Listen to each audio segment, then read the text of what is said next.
saaxiibayaal soo dhawaada maanta waxaan ka hadlaynaa ama booqan doonaa meesha caanka loo yaqaan Curubo oo ku yaala magaalada Muqdisho waxaan tagi doonaa goobo qurux badan oo taariikhi ah oo bulshada aan u soo bandhigi doono si ay ugu guuleystaan goobtan waa goob taariikhi ah oo magaalada Muqdisho dadku yimaada ama dadka joogi jiray xilliyada hore ay xusuus u yeelan doonto dadkii waagaa joogi jiray oo soo arkay sidoo kale jiilka hadda jooga iyagana waxay ka qaadan doonaan waxaan ku yiraahdaa cashar ah in goobtan ay tahay goob taariikhi ah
شقة وطبعا ملاي وحدي كاسة كسر بلاوي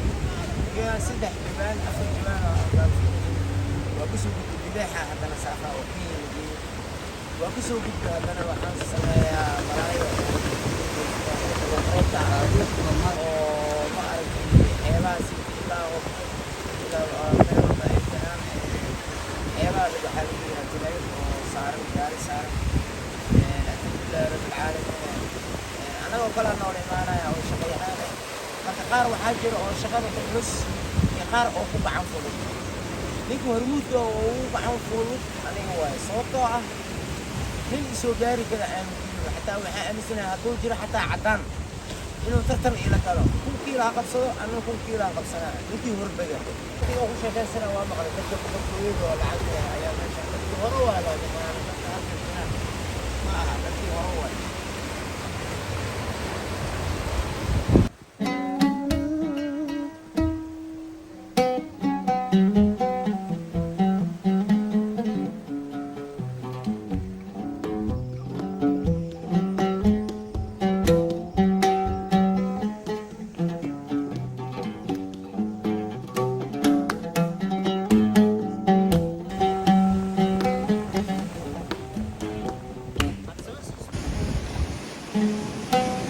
halkan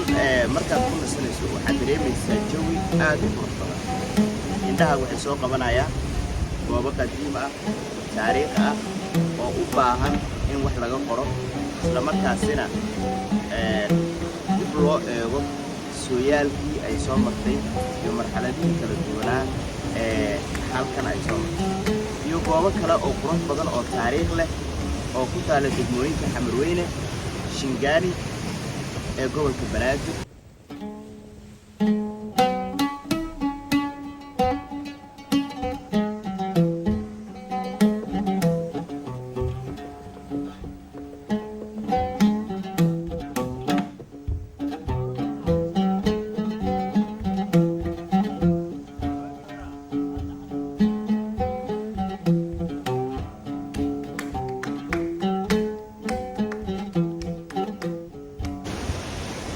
saaxiibayaal waxaan joognaa weli meeshii xeebtii Curubo joognaa kuuskaas iga muuqda u jeedin dadku waxay u yaqaanaan moolmool caliyow oo waayihii hore waxaa ka bixi jiray nal maraakiibta ay ku soo xirin jireen marka dadka meeshan degan odayaashu waxay ugu sheegeen in la yiraahdo moolmool caliyo.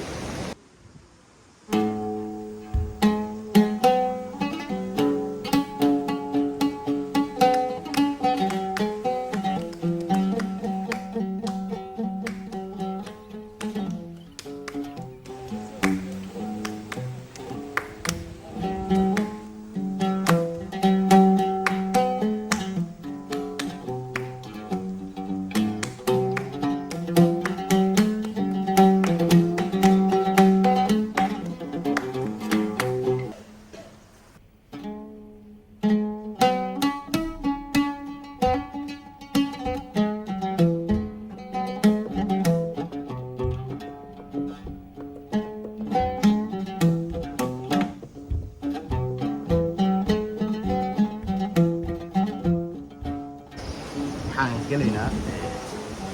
meelo kale waxaan idin tusi doonaa kale sida ujeedaan wiilkaas yarka wuxuu bilaabanayaa malayga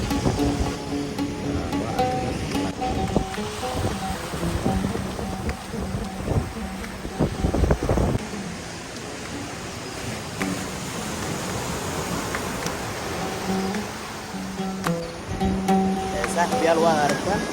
عيبتوا كسر حنين دي وجدان سياسيو